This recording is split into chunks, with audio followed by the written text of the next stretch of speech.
जग्गूच्या भूमिकेसाठी मच्छिंद्र गुरव यांच्याकडून 100 रुपयाचं पारितोषिक आलंय. धन्यवाद.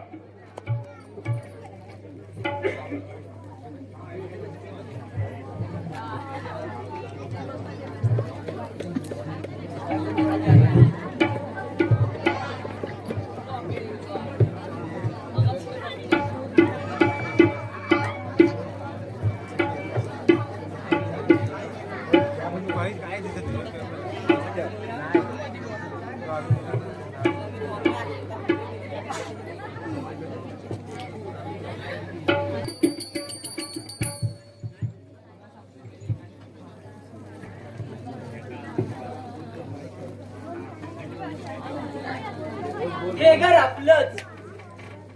केव्हा यायचं आणि हिच्या मागे लागत राहायचं, पाठला करायचा. आईला एका भिकाड्याची बहीण अजून मला द्यात येत नाही. एकाला फुटवला आणि त्या जुगाराच्या अड्ड्यावर बसवला, त्यामुळे तो मास्तरडा पिसाळला. पण पिसून उपयोग काय? माझ्याशी सामना करू शकतो काय? नाही, बिलकुल नाही. No, not, never. आणि ह्याचं एक गुट्टरगू कबूतर माझ्या दारूच्या अड्ड्यावर गिरायकांना दारूचा ग्लास देताना तो मास्तर एक दिवस नक्की पाहिजे की आपण भरपूर खुश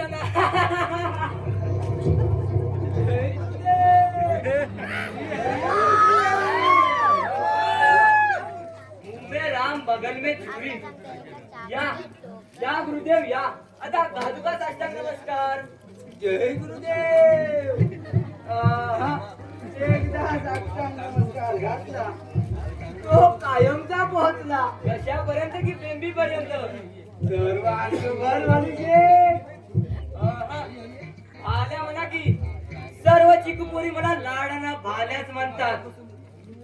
बुवाचे महाराज झालात. हो, तुम्हीच केलात महाराज. पण हे राज मात्र कोणाला सांगू नका. असो, तुम्हाला मठ बांधून दिला. आता दर शनिवारी तुमचं प्रवचन ठेवा. महाराज.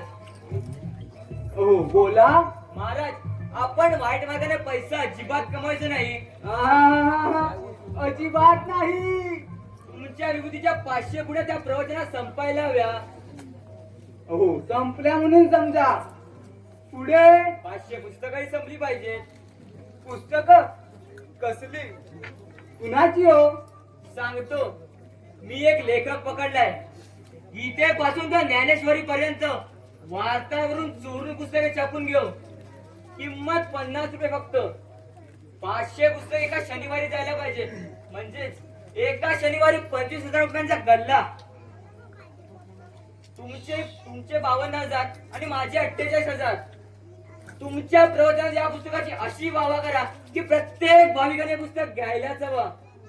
हो, मी प्रवचन कसे करतो ते पाहतच राहा. हात पुस्तकं खपली पाहिजे.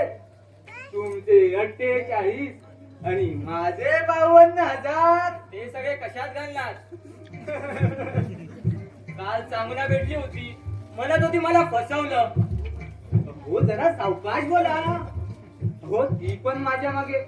मला विभूती द्या. माझं लग्न लवकर होऊ दे. तो राम्या बतावडे त्याच्याची जिथं सूत पण ती सांगायची त्याने माझ्याशी लवकर लग्न करू दे. असं काहीतरी जादू करा किंवा वशीकरण केलं आणि तुम्ही तिची वशी फोडली. हो, तशी मी घाई केली नाही, पण तीच माझ्या मागे. पण सांभाळून तुमचं एवढं बाहेर पडू देऊ नका. त्या रामायणात सांगून अशी मी लढायला लावी या एका चाकूच्या टोकावर. हो किती बरं होईल. तुम्ही मला हवे का? कशासाठी?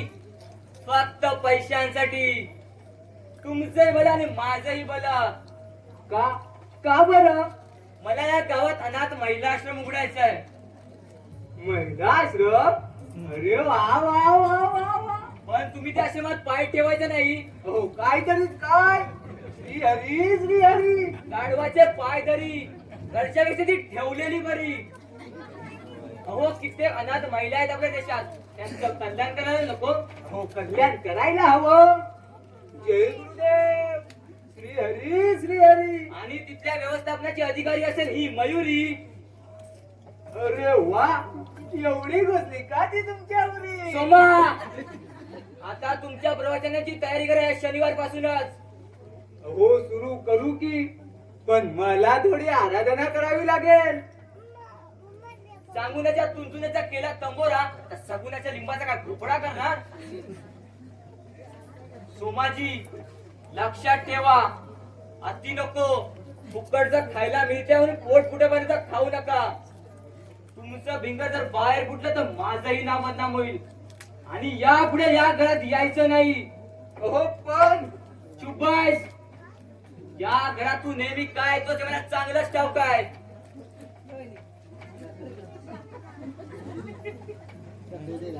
चल निघ इथून. निघतो, सारं काही करतो. शनिवार पासून प्रवचन सुरू. तुमची पाचशे पुस्तक आणि माझ्या 500 वहीच्या पुड्या संपल्या म्हणून समजा. तुमचे 48 आणि माझे 52,000. महाराज तुमचं गाव इथून किती दूर? हो 300 किलोमीटर. पण त्या 300 किलोमीटर वर काल माझी नजर गेली तर तुमचा पोरगा दारूच्या अड्ड्यावर दारू पित होता. बाप महाराज आणि पोरगा दारूबाज. हो जरा सावकाश बोला. मग निघा आता. निघतो. आईला एक दिवशी यालाही झोपवतो. अरे वा रे वा महाराजा. असे कित्येक महाराज निर्माण होतात आणि पोरींचे दगाबाज बनतात आणि आमच्या हातात आपोआप सापडतात. एक डाव या भाल्याचा. मयुरी, ए मयुरी, आईला गेली कुठे? मयुरी,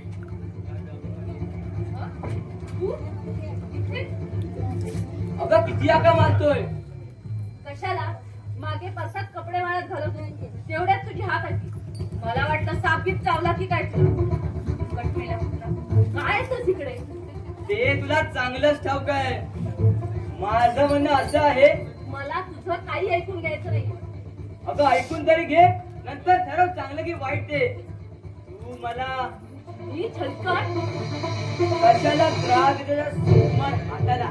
हे हात आहेत एखाद्याच्या गळ्यात प्रेम भरानं टाकण्यासाठी. काय करू? काही करू नकोस. या क्षणी तुझे एक मनात चुंबन दे. आल्या. मी कितीही मोठी आवड, त्या भाल्याचं तू काहीही करू शकणार नाहीस.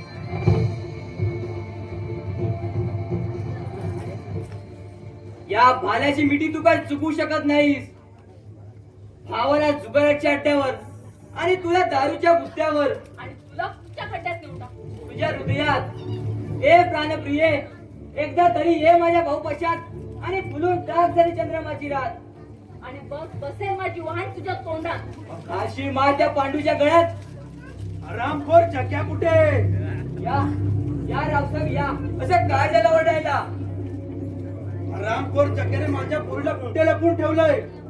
आता मला फोन आला होता आणि मला सांगतो या क्षणी 2 लाख रुपये पाठव, नाहीतर माझ्या पोरीला. आणि पोरीचा माझ्या आवाजाला हो ती किंचाळत होती आणि तो हरामखोर चक्या तिला सिगारेटचे चटके देत होता. मी त्या हरामखोर चक्याला सोडणार नाही. निश्चित होता आवाज तुमच्या मुलीचा होता. हो मी माझ्या मुलीचा ओळखणार नाही का? आल्या, मी तुला 1 लाख रुपये देतो. त्या जग्गूचा खून कर, उडाव साल्याला.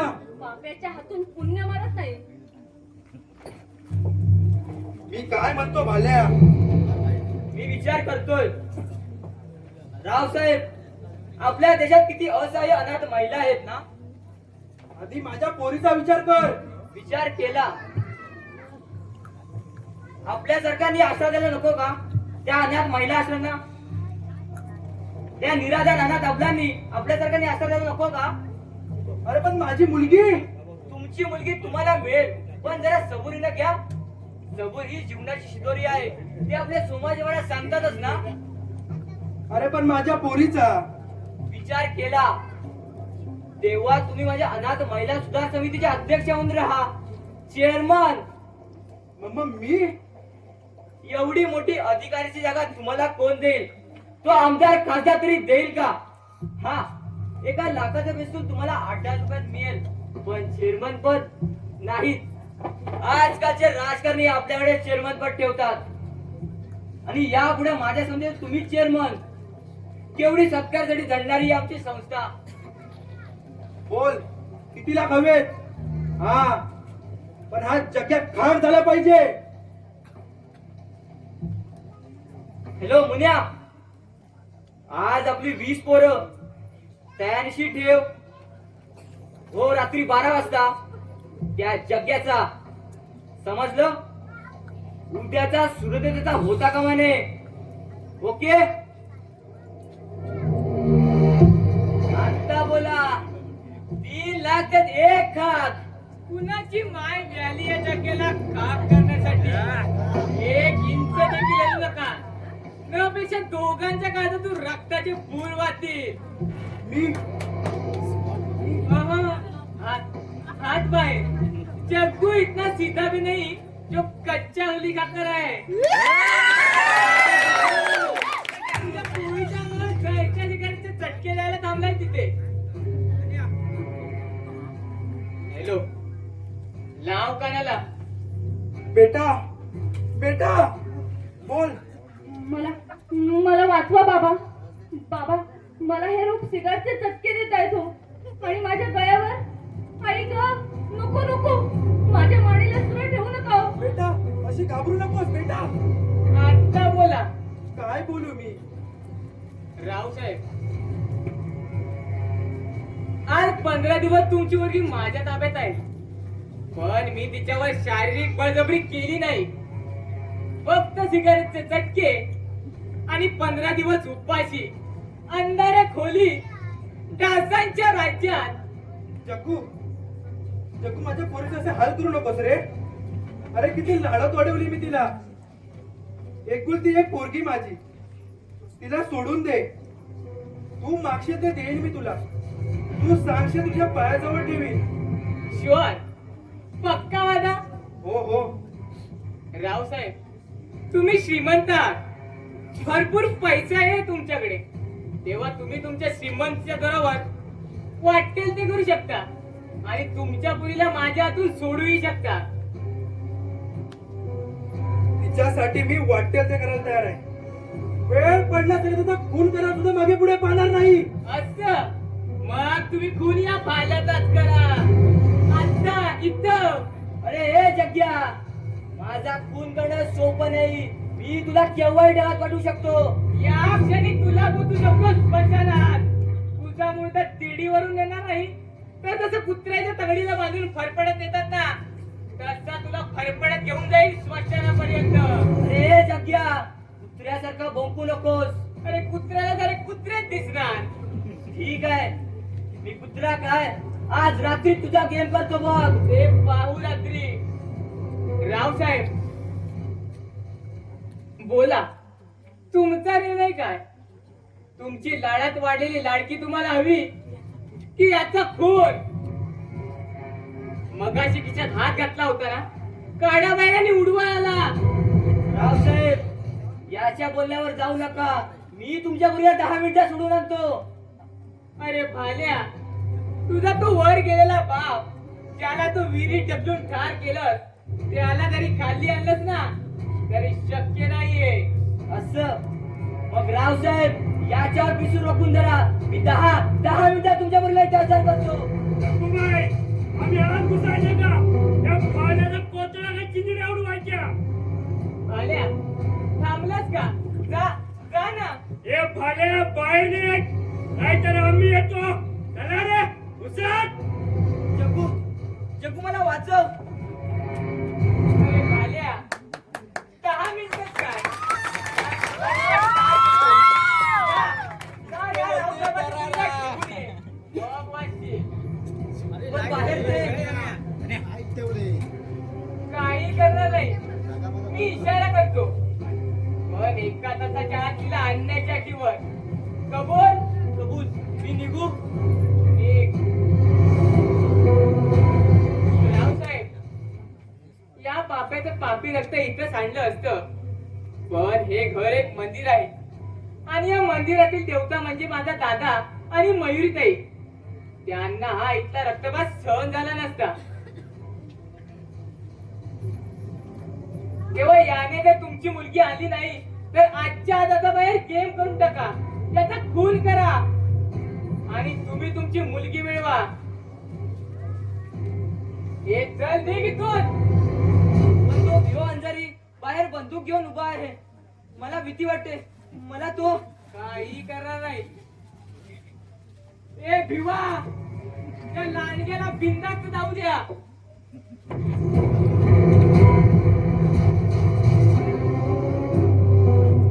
रावसाहेब, तुम्हाला वाटतं तर तुमच्या मुलीला माझ्या माणसाकडून सोडून आले? नाही, शक्यच नाही. जग्गू बोल, किती लाख हवे? रावसाहेब, खऱ्या प्रेमामुळे कित्येक लाख खाक होतात. तुझ्या बोलण्याचा अर्थ? रावसाहेब, तुमच्या पोरीला पळवून मी आणलं आणि माझ्या खास खोलीत आज तिच्या 15 दिवस डांबून ठेवलंय. मी तिच्याशी या 15 दिवसात वाटेल ते करू शकलो असतो पण नाही. माझं पुण्याने मी माझ्या पाठीशी उभा असतो. तिला या 15 दिवसात सदा स्पर्श देखील केला नाही मी. कारण तुमची मुलगी कुठे आणि मी कुठे? पण मला करावं लागलं या घरासाठी, माझ्या लाडक्या बहिणीसाठी. जग्गू, तू पुन्हा या घरात कधी यायचं नाही. मयुताई, खबरदार तुझ्या तोंडून माझं नाव घेशील. अरे एका मुलीला तू तुझ्या खोलीत डांबून ठेवलं. अरे काय इज्जत राहील तिची? आणि तिच्या या वडिलांना समाजात जागा राहणार नाही तोंड दाखवायला. चालता तू. अरे भाऊ म्हणून घेण्याच्या लायकीचा नाहीयेस तू. जा निघ, या क्षणी निघ आणि त्या मुलीला त्यांच्या स्वाधीन कर. अरे या ठिकाणी जर मी असते तर बरं वाटलं असतं तुला. समाधान वाटलं असतं तुझ्या मनाला. पण ताई, मी तुझ्यावर नाही. मी त्या पवित्र निष्पाप मुलीला काही केलेलं नाही तर किती जपून ठेवलंय मी तिला. म्हणूनच काल मी तिला म्हणालो की तुझ्या वडिलांचं दुःख मला पाहवत नाही. चल चल, तुला तुझ्या वडिलांकडे सोडतो. तर ती काय म्हणाली माहित आहे तुला? जग्गू, मी केव्हापासून तुझ्यावर प्रेम करते. मी आता घरी जाणार नाही. आता हेच माझं माहेर आणि हेच सासर. नालायक, ती असं का म्हणाली माहितीये? कारण तिला तिची इज्जत प्यारी आहे. रावसाहेब, या जग्गूच्या गुन्ह्याला एकच प्रायश्चित आहे. आत्ताच्या आता जा आणि पोलिसात कंप्लेंट करा. याने तुमची पोरगी पळून नेली म्हणून. मी साक्ष द्यायला तयार आहे. जा. काय काही क्षमा करते या तुझ्या भावाला. चला चला रावसाहेब, मला बेड्या घाला आणि सोडून न्या तुमच्या मुलीला. चला. मयुरी बेटा, या जग्गूवरती रागवू नकोस. या 15 दिवसात या जग्गूने माझ्या मुलीवर वाटेल तसा अतिप्रसंग करू शकला असता. पण पुण्य कधीच पापाचा आसरा घेत नाही. म्हणूनच माझ्या पोरीचा या जग्गूवरती प्रेम बसला आहे आणि जग्गू मला जावई म्हणून पसंत आहे. नाही रावसाहेब, गरुडाची झेप कावळा घेऊ शकत नाही आणि सिंहाची झेप हरिण घेऊ शकत नाही.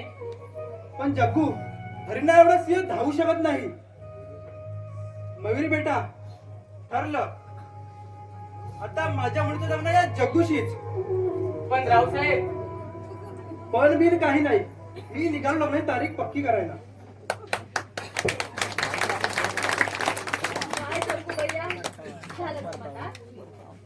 आता का डोक्याला हात लावत असला? ताई, रावसाहेबांच्या मुलीला मी असं बंदिस्त. जग्गूबाई, अरे ती तशी नाहीये. तिचं पूर्वीपासूनच तुझ्यावर प्रेम आहे. आणि या 15 दिवसात तू तिला इतकं सुख दिलं होतं ते तिला जन्मदात्या पित्यानेही दिलं नव्हतं. पण ताई, आपला पती प्रत्येकाने आपल्या लायकीप्रमाणे निवडावा. अरे मग तिने सुद्धा आपल्या आवडीप्रमाणेच निवडलं. खरं सांगू जग्गूबाई, मुलीला आपल्या पतीचं शिक्षण आवडत नाही. जर आवडतो तर त्याचा चांगला स्वभाव, त्याचा पराक्रम, त्याची चांगली नीती, चांगलं वागणं. आणि तू कुठे कमी आहेस? अरे अर्जुनावर कर्णावर मुली भाळल्या तर त्याच्या पराक्रमामुळेच ना. जग्गूबाई, तू आगे बढो, हम तुम्हारे साथ. ताई, खरंच मध्याने शीतत चांदणं शिमतेसा. ताई, तिला मी खोदून खोदून विचारणार की खरंच तुझं माझ्यावर प्रेम आहे का? आणि ती हो म्हणाली तर तर छे, ती एवढी मोठी शिकलेली. आणि ती नाही म्हणाली तर तर तिला ताबडतोब तिच्या वडिलांनी फटफटत घेऊन जाईल. मग आत्ताच्या आत्ता जा आणि तिला इथे घेऊन ये. मला माझ्या वहिनीचं मुख बघायचं. आणतो आणि दान करा पण तुझ्या मायावर.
आता त्याच्या मागे लागल्याशिवाय पर्याय नाही.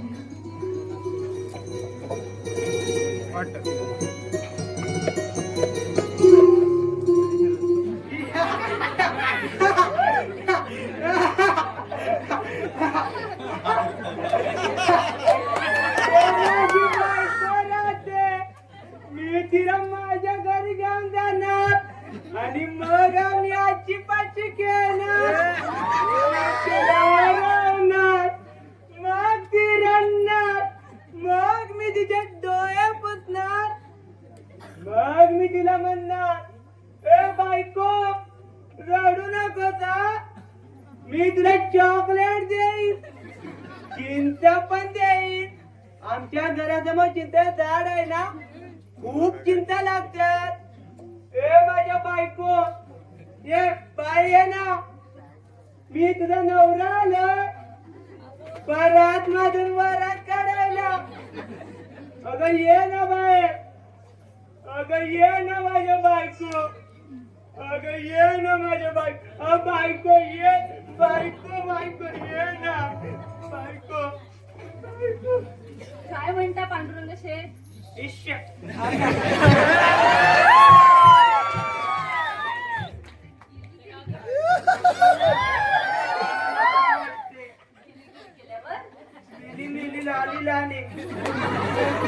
माझी कमली गोड गोड गोई, अरे होई रे होई पूर्णाची पोई. अरे पुरणाची पोळी आणि होळी कशाला मध्ये? हा? पोळी नको तुला? पोळी की नाही खूप खूप गोड असते, मी करून देईन तुला. होळीच्या दिवशी? अरे पण त्याला वेळ आहे अजून. असं का काय करते? आम्ही नाही जा. ओ पांडुरंग शेठ, ओ हसा ना, हसा. मी नाही असणार. कटी कटी कटी कटी फू. नाही असणार? ठीक आहे, मग मीही तुझ्याशी बोलणार. कट्टी कट्टी खूप. अशी रागावून नकोस ना बसू. मी बघ कसं राग विसरलो, इथेच घसरलो आणि इथेच विसरलो. आम्ही नाही जा, ए, बोल ना ग. आम्ही नाही जा, आम्ही नाही जा. आजची पाची घेऊया. हे बघ मी दगड आणले, मी तुला हरवणार. आम्ही नाही जा. मग मी तुला मिठी मारू. काय? आम्ही नाही जा. छे, या वेड्याला आता काय म्हणावं? देवा, अशा मंद बुद्धीच्या मुलांना का जन्माला दिली? कोण करणार आहे? काय होईल याचं? त्याच्याकडे पाहिलं की वाटतं बाया तिला बायकोला मिठ्या मारतो.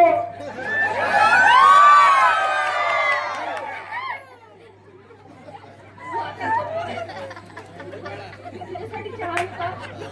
नको जा. तो वाड्यांचा बाळू मला नेहमी चिडवतो. तुझे बाबा माझ्या आईला नेहमी शिट्ट्या मारायचे. करा ना माझ्या बायको. हे रामा रामा, अगं आता रामा रामा का पुढे तुझे बाबा तुझ्या आईला शिट्ट्या मारायचे आणि तुझी आई तेवढं मिठ्या मारायची. आता गप्प बसतेस का तू? आणि बाबा पांडू, अरे तू सुधारणार केव्हा? हे बघ, तू शहाण्यासारखा वाग बघू. रंगोल.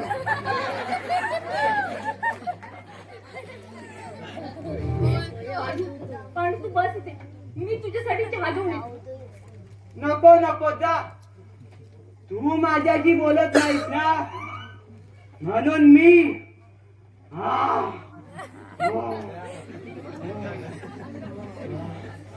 तू मला पाहिजे या क्षणी. पांडू, तू मला या क्षणी पाहिजे. मी पाहिलंय तो आमच्या शेजारचा बाया. मी त्याला पाहिलंय मी आमच्या खिडकीतून. तो की नाही आपल्या बायकोला मिठ्या मारत होता. पांडू, पांडू तू जाय, निघ. अरे देवा, आई बायानं तिला मिठी मारली, पण त्याला ती असं नाही म्हणाली की तू जा इथून. म्हणून मी तिला तू माझी बायको ना, बायको.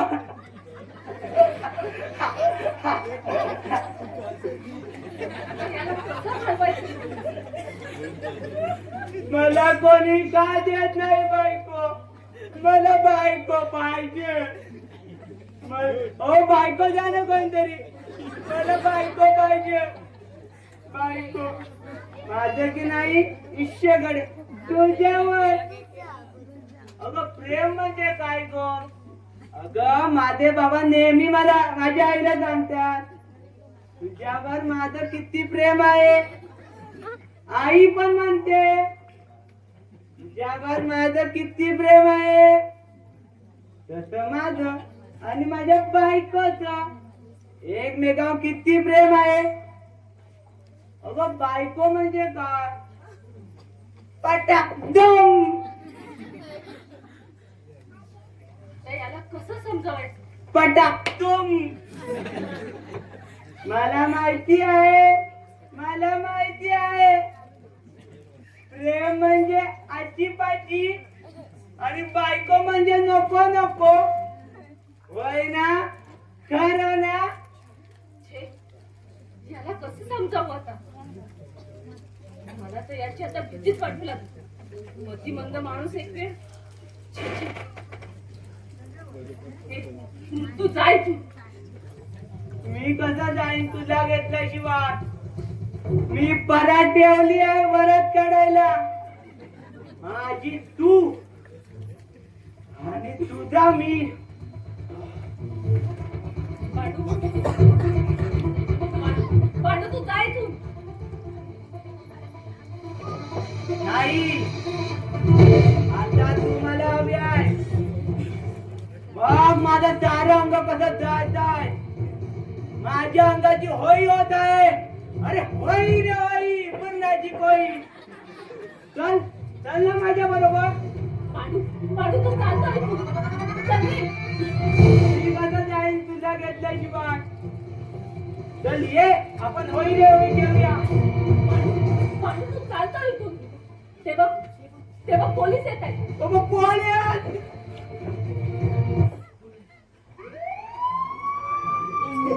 ते बघ तुला पकडायला आले.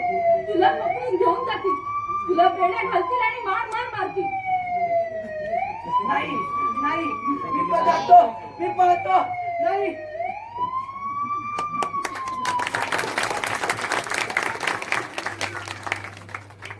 अरे रामा, काय करावं या पांडू? किती गोड मुलगा, पण मतिमंद असल्यामुळे तू असाच वाया जाणार आणि असाच कुणाच्या तरी रागाला बळी पडणार. परमेश्वरा, अशा गोड मुलांना नको रे करूस मतिमंद. अरे हो, भाजी आणायची नाही.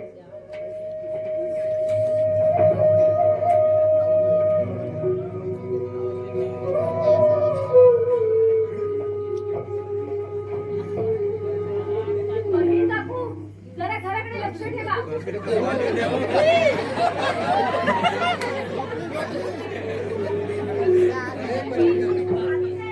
नाही नाही, मला हे सहनच होत नाही. एका आदर्श शिक्षकाचा भाऊ जुगाराचा अड्डा चालवतोय. कसं सहन करायचं मी ते? प्रणव गंगेत विष्ठा टाकतोय. चंदनाच्या झाडाला विषारी फळं उमलतात. अरे रे, मी किती गोड स्वप्न रंगवली होती माझ्या प्रणवच्या बाबतीत. तो मोठा व्हावा, माझ्यापेक्षाही त्याला या समाजात माझ्यापेक्षाही मोठं मानाचं स्थान मिळावं. पण कसलं काय, तो जुगारी बनलाय. आज ना उद्या पोलीस येतील आणि माझी सगळीकडे चितू होणार. नमस्ते दादासाहेब. तू तू भाड्या कशाला आलाय शिट्टव? चल जात चालतो इथून. शांत व्हा दादासाहेब, शांत व्हा. शांत होऊ? कसा शांत होऊ? अरे माझ्या घराला आग लावलीस तरी मी शांत होऊ? माझ्या सर्वस्वाला आग लावलीस तरी मी शांत होऊ? तू माझ्या नजरेसमोर सुद्धा उभा राहू नकोस. I get out, I see you get out आणि शांत व्हा. तरीही शांत व्हा दादासाहेब. हो, हा जमाना तसा आहे की पापाच्या आगीला मिळतात चंदनाची लाकडं आणि पुण्याच्या मड्याला मिळतात काजराची लाकडं. म्हणजे मी पापी होऊ? अवश्य. नराधमात चालतो इथून. असा कसा चालता हो? आज मी श्रीमंत आहे, लाखो रुपयाचा धनी आहे. माझ्याकडे कार, बंगला, सारं काही आहे. कारण मी नराधम आहे, नराधम. आणि तुम्ही पुरुषोत्तम, म्हणून तुमच्याकडे कधी सायकल सुद्धा नाही. माझी टीका करतोस हरामखोर. दादासाहेब, सारा समाज माझ्या बोटाच्या इशाऱ्यावर नाचतो. मदमस्त पोरी बेभान होऊन नाचतात. दादासाहेब, मलाही तुमच्यासारखं असं मनापासून वाटतं, पण भीती वाटते. मी जर तुमच्यासारखा झालो आणि भिकारी झालो तर सर्वांचे मला पाय चढावे लागतील. आणि हेच जीवन मला नको आहे. कुणाचे पाय मी चाटणार नाही, उलट दुसऱ्यांना माझे पाय चढायला लावेल. आणि अशाच माझ्या पराक्रमावर पोरी पिदा होतात. आता माझ्या बहिणीची गोष्ट वेगळी. ती हरामखोर माझी बहीण एवढी शिकली आणि अशाच एका माणसावर प्रेम करते साली. हे बघ, तुझं प्रेम प्रकरण ऐकायची माझी इच्छा नाही. तेव्हा तू चालतो इथून. असा कसा चालतो? काल रात्री पट्यानं झोडपून काढले तिला, पण आपला हट्ट सोडायला तयारच नाहीये ती. ती म्हणते मी लग्न करीन तर त्याच्याशी, न पेक्षा आयुष्यभर अविवाहित राहील. अरे पण तुझ्या बहिणीचं कारण मला काय सांगतोयस? तिचं ज्याच्यावर प्रेम आहे ना त्याच्याशीच लग्न लावून टाक की. टाकतो ना, टाकतो. पण तो भिकाडा माझ्या बहिणीशी लग्न लावायला तयार हवा ना. बहीण बहीण म्हणून तिचे लाड केले, पण तिला भिकेची लक्षणं लागलीत ना. त्या भिकाड्यावर प्रेम, ती आपला हट्ट सोडायला तयारच नाहीये. रक्त उगवंत पट्ट्यानं हाणलं, पण ती काय आपला हट्ट सोडतच नाहीये. ती मला म्हणते मला कितीही मार, पण मी त्याच्याशीच लग्न करणार. हरामी साली. पण हे तू मला का सुनावतोयस? मी कोण तुझा? भावोजी, होणारा भावोजी. काय? होय, माझी बहीण तुमच्यावर म्हणते. तुमचा आदर्श शिक्षक म्हणून पेपरातील फोटो नेहमी उशाची घेऊन झोपते. पण मी तुम्ही तिला समजावा. नाही वाल्या, मी तिच्या योग्यतेचा नाही आणि मला लग्नही करायचं नाही. कुठल्याही मुलीला माझ्यासारखं गरिबीचं जीवन जगायला द्यायची इच्छा नाही माझी. मला फक्त माझ्या माझ्या बहिणीचं लग्न करायचं आहे. तिच्या सोन्याचा संसार फुलवायचा आहे. ती सुखी झाली की बस, मला असंच राहू दे, असंच. तुम्ही राहिलो शेत. माझ्या बहिणीचं काय, की ती सुद्धा अशीच राहावी ही तुमची इच्छा आहे. नाही नाही, अरे तिला माझ्यापेक्षा किती चांगला नवरा मुलगा मिळेल का असा ती मूर्खपणा करते? ते तुम्ही तिला सांगा. आणि या 8 दिवसात जर तुम्ही त्याच्याशी लग्न केलं नाही तर 9व्या दिवशी तुमचा भाऊ प्रणाली जगात दिसणार नाही, सांगून ठेवतो. माझा भाऊ दिसणार नाही. नाही नाही, पण भाल्याच्या बहिणीशी नाही नाही. श्रीमंतीत वाढलेली ती या गरीबाच्या घरी कशी वागेल? प्रणव, तू हरामखोर. या घरात पाऊल टाकण्याची हिंमत कशी झाली तुझी? तर जा, चालता इथून. तुझ्या पापी पायाने हे घर विटाळू नकोस. मी येणार नव्हतो पण आलो.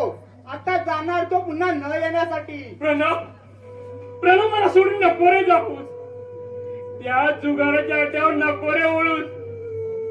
त्याने आपल्याकडून उद्ध्वस्त होईल रे. आपल्या गांडाला आग लागेल. तेवढं सोडून बोल, कारण मला दर दिवशी 500 रुपये मिळतात. ऐश आराम करतो मी. जे मला पाहिजे ते मी मिळवतो. दादा, या आजकालच्या युगातला पैसा हाच परमेश्वर आहे. परमेश्वर, मला तुझ्याशी बोलायला वेळ नाही. मी आलो ही चिठ्ठी द्यायला. बाल्याच्या बहिणीने दिली. वाच, लिहितो मी. प्रणव, प्रणव थांबणार आहे. अरे जेवून तरी जा. इथं मटन बिर्याणी आहे की ब्रँडी विस्की?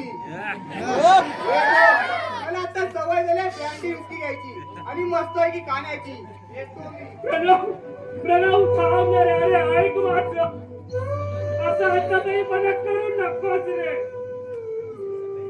गेला आज 15 दिवस तो या घरात नाही. आई बाबा, तुमच्या बदला नाही ग मी वाड्यावर सोडणार, पण स्वतःहून जातात त्याला मी काय करणार?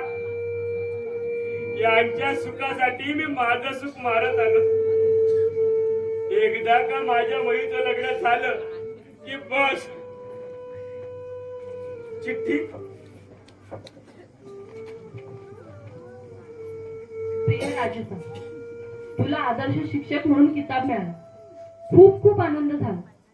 माझं तर पूर्वीपासूनच तुझ्यावर प्रेम झालं आणि त्या प्रेमाच्या सागरात मी पूर्णपणे डुंबून जातो. तुला आदर्श शिक्षक म्हणून किताब मिळाला. पूर्ण महाराष्ट्रात तुझं नाव झालं. तू तुझ्या खानदानाचं, आई वडिलांचं नाव लौकिक केलं. बरं वाटलं.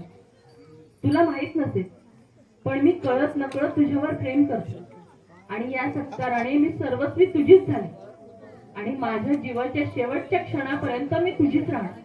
फक्त तुझी, तुझी प्रेयसी सुवर्ण सुवर्ण सुवर्ण कसला निर्णय घेतलायस तू हा? मला लग्न नाही करायचं, नाही करायचं. मला आधी माझ्या बहिणीचं, फक्त माझ्या मयूचं लग्न करायचंय.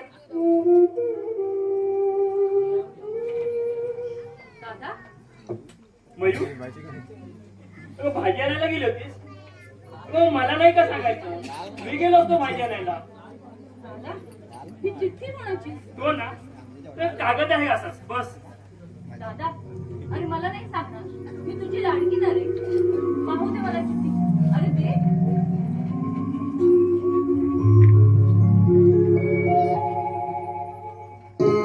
अरे वा दादा, माझ्याशी रमते. मुलगी हा निव्वळ मूर्खपणा आहे या मुलीचा. मूर्खपणा नाही, शहाणपणा म्हणतात. अरे माझा हा दादा कोणत्या मुलीला आवडला? माझं आई मला तुझं काही ऐकायचं दादा. अरे तुझं लग्नाचं वय निघून चाललं, आता तरी लग्नाला तयार. अरे मुलगी चालून आली. हे बघ, तिचा भाऊ कसा का नाही, पण त्याची बहीण चांगली शिकली सवरलेली आहे. आणि ती स्वतःहून चालू आहे. मयू तू एक विचार कर, ज्यांना आपल्या भावाला जुगार जागेवर बसवलं त्याच्या बहिणीशी मी लग्न करू? अगं जग काय म्हणेल? आणि आणि तिचं तर एकतर्फी प्रेम आहे. मला तिच्याशी लग्न नाही करायचंय. हे बघ, मला सर्वप्रथम तुझं लग्न करायचं आहे. तुझ्या सुखी संसारात माझं सुख पाहायचं आहे. आणि तुझ्या अगोदर मला लग्न करायचं नसेल तर? मयू काय बोलतेस तू हे? हा दादा, मी निश्चय केला की तुझ्या लग्ना अगोदर मी लग्न करणार नाही. सर्वप्रथम माझ्या दादाचं लग्न आणि नंतर माझं. हे बघ, अगं वेळेपणा करू नकोस. एक वेळ पुरुषाचं लग्न उशिरा झालेलं चालेल, पण मुलीचं लग्न वेळेत व्हायला हवं. खरं सांगू मयूर, वयात आलेली मुलगी म्हणजे आई वडिलांच्या उरावरती जळती शेगडी, डोक्यावरती टांगती तलवार. दादा दादा, पण माझं लग्न झाल्यावर तू तिच्याशी लग्न करणार ना? दादा, मी निघून गेल्यावर तू या घरात एकाकी पडली. प्रणव सुद्धा हल्ली घरात नाही. आणि त्याच एकलेपणाने तू खचून जाणार, जीवाचा कोण मारा करून घेतला. म्हणूनच माझं लग्न झाल्यावर तू लग्न कर. आणि हे तुला जर मंजूर नसेल तर मी सुद्धा लग्नाला उभी राहणार. ठीक आहे, करेन मी लग्न.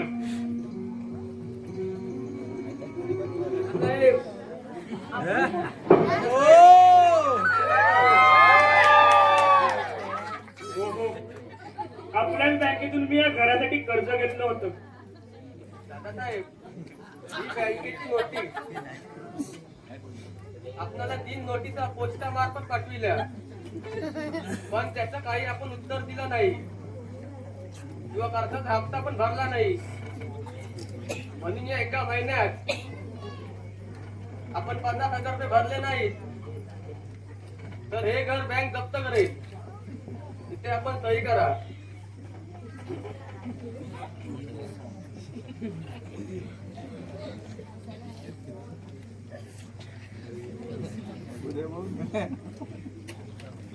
निघतो मी. दादा, एका महिन्यात 50,000 रुपये कुठून आणायचे आपण? काहीतरी व्यवस्था करेन मी. दादा, मी सांगशील ते ऐकेन का? दादा, हे घर 5 लाखाला तरी जाईल. आपण एखाद्या झोपडपट्टीत नाही तर भाड्याच्या घरात राहतो. 1-1.5 लाखापर्यंत सहज मिळेल आपल्याला. हे घर आपण विकून टाकू. मी आलोच. छे, काय करायचं आता? भल्याच्या बहिणीशी दादा लग्न करणार की नाही? बहीण जरी चांगली शिकली सवरलेली असली तरी तिचा भाऊ चांगला नाही. नवारी जुगारी, आणि प्रणवला तर त्याने जुगारी बनवलं. हे दादाच्या मनात सलत राहत. परमेश्वरा, माझ्या दादाला सांभाळायला चक्रव्यूहात. ताई, कशाला आलाय? आता दादाला दुकानाच्या अड्ड्यावर बसवायचंय की दारूच्या? आणि काय रे, एका महिन्यात एवढा बदल? ताई, मला आत्ताच बँकेचे मॅनेजर भेटले. खूप चांगले आहेत ते. ते म्हणतात दादासाहेबांसारख्या भल्या माणसाच्या घरावर जप्तीची टाक आणणं म्हणजे मला कसं तरी होतंय. तरी ते मला म्हणाले त्यांना तू मदत कर. म्हणून तू दादाला मदत करायला आलाय? होय. हे 50,000 रुपये. प्रणव, हे 50,000 रुपये. हे म्हणतो ना 50,000 दुकानाच्या अड्ड्यावर आणतेस? नको तुझे पैसे, उचल आणि निघ इथून.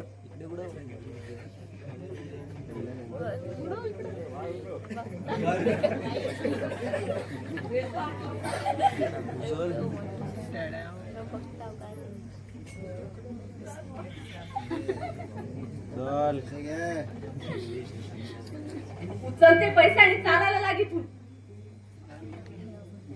अरे पुण्याच्या आणि मेहनतीचा 1 रुपया सुद्धा माझ्या दादाला लाखासारखं वाटत. उचल आणि काय कर तुझं तोंडी. वा रे वा, 50,000.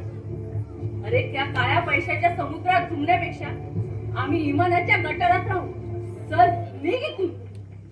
ताई, ताई, या इमानाने काय दिलं तुम्हाला? या इमानाने दिली तुम्हाला गरिबी, लाचारगी न. उद्या या घराचं कर्ज दिलं नाही तर तुम्हाला रस्त्यावर यावं लागेल. अगं ताई, मला कालच माहिती पडलं की या घरावर जप्ती येणार आहे म्हणून. आणि या घराचं कर्ज व हप्ता व्याजही दिले नाही. म्हणूनच मी त्या काही सोतमळ मारवाड्याच्या दुकानावर गेलो आणि त्याच्या मानेवर चाकू रुपून या घरासाठी 50,000 रुपये घेऊन आलो. पण तुला ते नको आहेत ना? नको तर नको. देव देतो आणि कर्म देतो.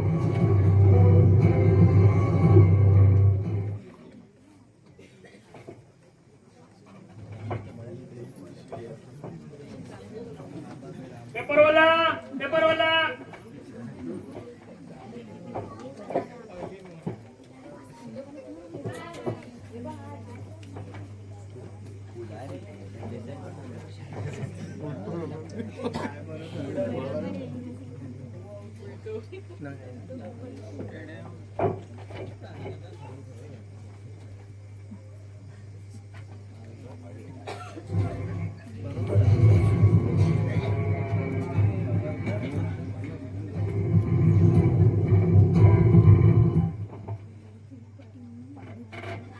ताई, माई ताई, ताई अगं कुठे आहेस ग तू?